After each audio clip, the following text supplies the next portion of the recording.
And as Mark mentioned, we do have some folks in from the FCCA Twin Creeks Head Start. Good morning, ladies. How are you this morning? Good morning. Thank you so much for being here. Let's go ahead and introduce yourselves and tell us your position with Twin Creeks. I'm Judy Ventresca. I'm the Executive Director of the Family and Community Christian Association, and we operate the Twin Creeks Head Start program. Okay. Good morning. I'm Lisa Lyman-Kosef, and I'm the Education Director for the Head Start and Pre-K Counts programs. All right. Well, ladies, thank you so much for being here this morning. So set up for everybody what's going on, and tell us again who you guys serve, because you guys, it's a big area that you serve. Yes, we cover Crawford and Venango counties with Head Start services and Pre-K Count services. We serve over 650 children in that area. We employ over 200 employees. Wow. You did an excellent job at explaining what the situation that we are under right now with the designation renewal system. Okay, so kind of talk a little bit about that. Forget what Mark read in the press release. For just those watching and listening, basically what's going on? The Office of Head Start, and under the Obama administration several years ago, they implemented a system called DRS, Designation Renewal System. And that system was set up so that Head Start grants that were not competitive before became competitive if you fell into one of 7 categories or more of one of those 7 triggers to become a competitive grant. And with that, one of those is the class score, which the National Head Start Association has done a review of the DRS system, and they do believe that through their analysis that that trigger of the class score should not be included in the DRS. And that is why we fell into becoming a competitive grant. We had a monitoring review in 2013, the end of the year, and they never said anything to us about our class scores. They gave those class scores to us a couple months later. Over a year later, they sent us a letter saying that our grant would be competitive, and that was in December of 2014. And then the fall of 2015, we had to reapply for our grant. And with that, it became a competitive grant, and there's another agency that did put in an application, and currently the regional office is negotiating with the other agency. But the key is that the DRS system is at fault. There is a fault in it. I do believe that it will be reformed, but in the process of that, our organization is really being penalized for a quality score. And so it's not unfair with that. So the process needs to be changed, and those of us across the United States that are in this 4th round of the system, at least 50 of them are in there because of a single class score, no other non-compliances. So we need to get that changed, at a top level, and hopefully that those that are in this DRS system with the 4th cohort for a single class score that is a quality score just like us, that they could be refunded.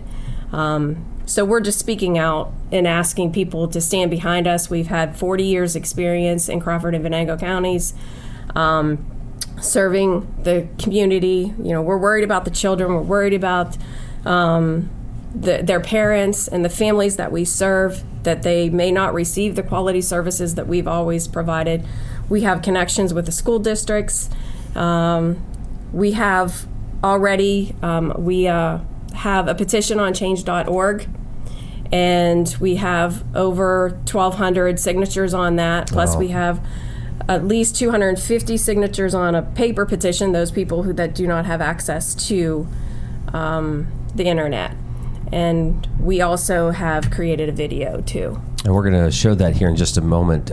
Lisa, I'm surprised to hear 200 employees, but how many students could be affected by this? Our federal funding is a little over 400 children. Wow. So it's a massive amount. We also have state funded Head Start, which would be, I think we have about another over 100 there as well. So we're really looking at a lot of kids and families that we serve because of this one score. This has got to be a very frustrating situation. For a lot of years when I reported in Venango County, there was the collaborative group that met every month or so. And I would go and attend that faithfully to kind of keep up on what your organization and many others were doing.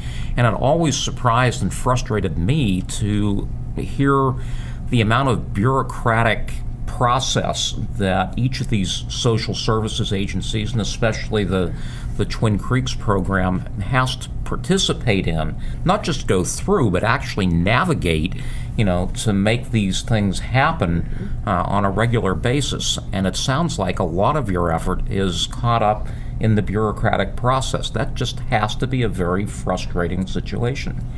It is very frustrating.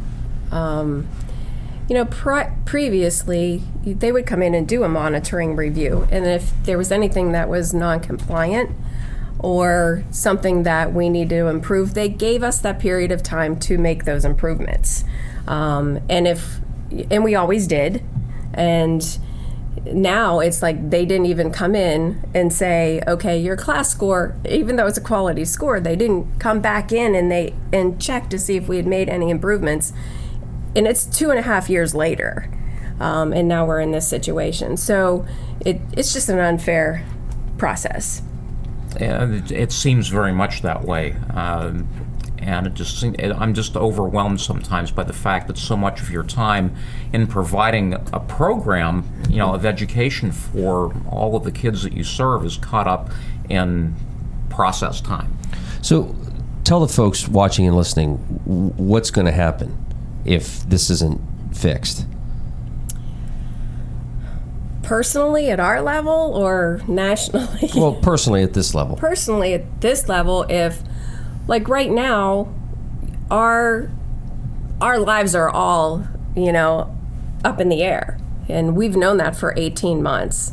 Our employees, even though they've known that this whole entire school year, they still go to work. They still do a great job. They still provide quality service. And, I'm sure Lisa will agree with me. We're very proud of them for what they've done. They're ending their school year within the next few weeks, and they don't know if they're going to have jobs with us or with any other agency. So in effect, that the other agency would apply for a grant to help people, they're hurting people. They're hurting employees. They're hurting their lives and what, their income and their benefits, which is very detrimental to this area. I don't think people have any idea. I mean, I didn't know how many people were involved with this program. Lisa, what have the representatives said to you guys? We've had a great deal of support. I think that's the one positive that's really come out of this whole situation is how much community support that we've gotten from the school districts to our elected officials. We've gotten, when we applied for the grant, we received letters of support, but since this whole process has kind of taken a life of its own, we've also gotten really specific letters of recommendation saying that we are the program of choice for this area, and that's who they want to provide Head Start services. Our school districts in both counties have been extremely supportive and have basically said, we want you in our school buildings, not another agency. So we're really grateful for that. What do the politicians do to help get this resolved sooner rather than later so that your staff knows, okay, we can come back to work? Currently, we do have letters of support from the majority of them, and we were on the phone with Mike Kelly's office yesterday, and they're preparing something for us in support of us. They need now, at this point, to make the phone calls to the appropriate people making the decisions at the regional office of Head Start and the office of Head Start. So we are reaching out to them again to make those phone calls, to support their letter of support of our agency. The majority of them have come into our classrooms and have read. If you go to our Facebook page, you'll see Mike Kelly reading to our kids. Representative Brad Rowe was just there recently. We have letters from Michelle Brooks. So they all stand behind us. And again, like Lisa said, the school districts, they love us. We provide a seamless services, and we're part of the school districts, right. And they don't want to see us It's nice go. that they're standing behind you now, as you're saying, they got to start making those calls to get something done. All right, it's 21 minutes past the hour of 8 o'clock. This is the Morning Drill on Stream Television and the Allegheny News Talk Sports Network. All right, we're going to debut a video. Would you like to set this up? Or do you want us just to play video? it? Yes. Oh, yeah, sure. We had, his name's Jay. He contacted us and he wanted to do something for us. And he said that he would do it at his expense and his time. And he spent relentless hours since last Friday putting together this video. And we thank him and appreciate him for what he has done. It is on YouTube. And it does ask people to support us, go to our change.org petition, and also contact the right people that are making these decisions for our grant. All right. Again, a video by Jay Witowski. Here we go.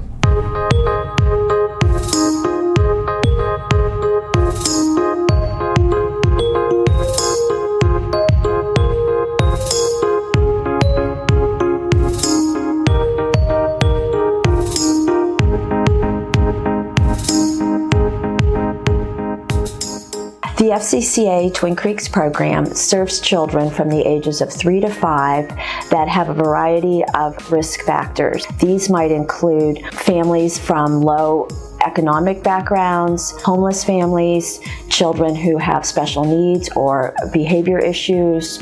There's a variety of risk factors that we look at. The ages of children that we serve from 3 to 5 is really one of the most important age groups that we can serve. All of our Head Start programs have strong relationships with the school districts. We work hand in hand to make sure that our children are ready for kindergarten, our families are ready for kindergarten, and we begin that transition process as soon as we get those children at age 3. My mission as a Head Start teacher is to teach the children in my classroom how to think and how to communicate. I do this by providing the students in my classroom with real-world, hands-on tasks that help to scaffold their learning. There you go.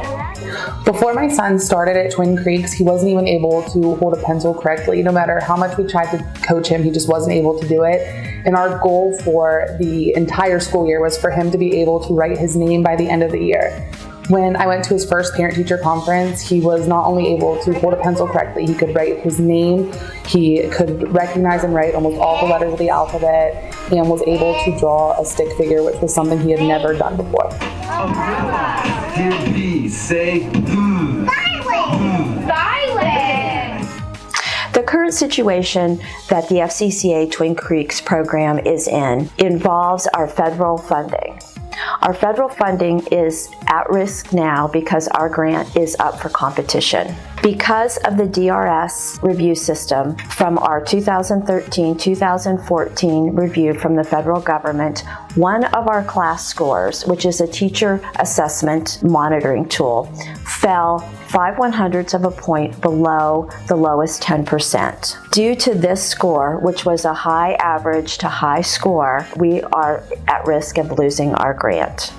If Twin Creeks does not receive this grant, there are limited options for my son and his classmates to continue their early education.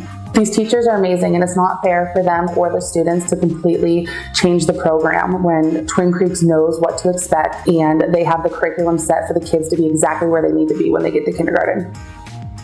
For the past 40 years, Head Start has served our community and the surrounding communities.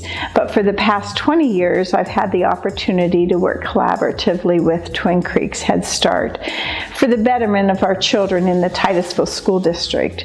Without them in the community, I would hate to see what would happen to the program that has been successful. The children in our school district would benefit highly from the continued collaboration with Twin Creeks Head Start and the support that we receive from the agency. What we would like everyone to do that's involved with Head Start, that has ever had Head Start in your community, is really make some noise. At the end of this video, you'll find addresses, websites on how to sign petitions, how to contact your legislatures, share the word. Time is of the essence. We want to make as much noise and let everyone know at the federal government, the Office of Head Start, our regional office, how important this program is to the community, the families, and the children that we serve. Please help us save our school.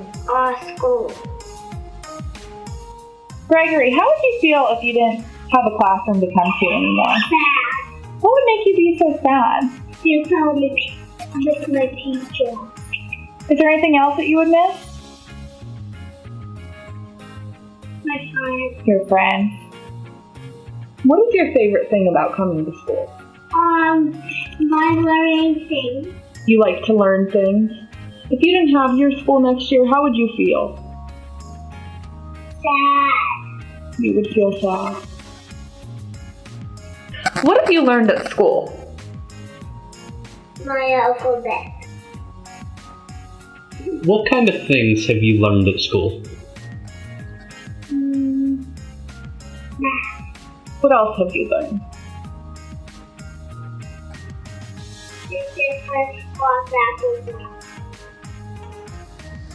Again, a video produced by Jay Witoski. Nice job, and there's information there. How can folks find out more or get more information, or just maybe talk to somebody to see what they can do to help?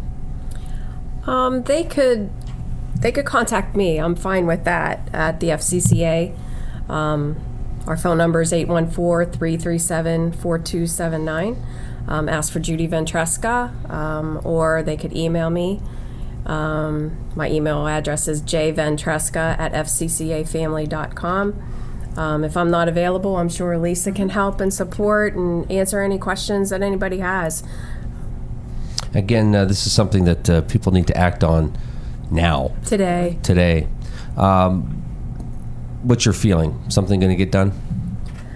We're very hopeful for that. That's why we're here, and that's why we are using social media to try to make a difference at the national level, and obviously at our personal level here to serve the Crawford and Venango counties. It certainly sounds like you're making an impact. We're hopeful for that. You don't know. When you're in it, you don't know. Yeah. And again, it seems like it's one of those things where you've heard the name before, but if you're not involved with it, you just, okay, yeah, I've heard that. But when you actually get to listen and hear what an impact you have on this region, it's incredible. And obviously it's a need if you have that many kids involved, and I'm sure that this is a big help for those kids to get into this program so that they can move on and do great things. Lisa, I'll give you a chance to comment here. You have to have amazing staff to work with these wonderful kids. We have great staff, and one of our qualifications are that all our teachers have bachelor's degrees. They have early childhood certification, so they are as qualified as any teacher in the public school. And sometimes that's a misconception that people don't understand, but that's all our teachers have that. The class score itself, the class tool is a great tool. It was developed by the University of Virginia to really look at teachers' interactions with kids. We've used it to provide professional development and really assess our teachers for years. The tool itself is great. It gives a lot of information. It really hones into what teachers' strengths and concerns are. However, the way this is being used is really not how the tool was designed. So that's where our issue is now. But our staff have been great.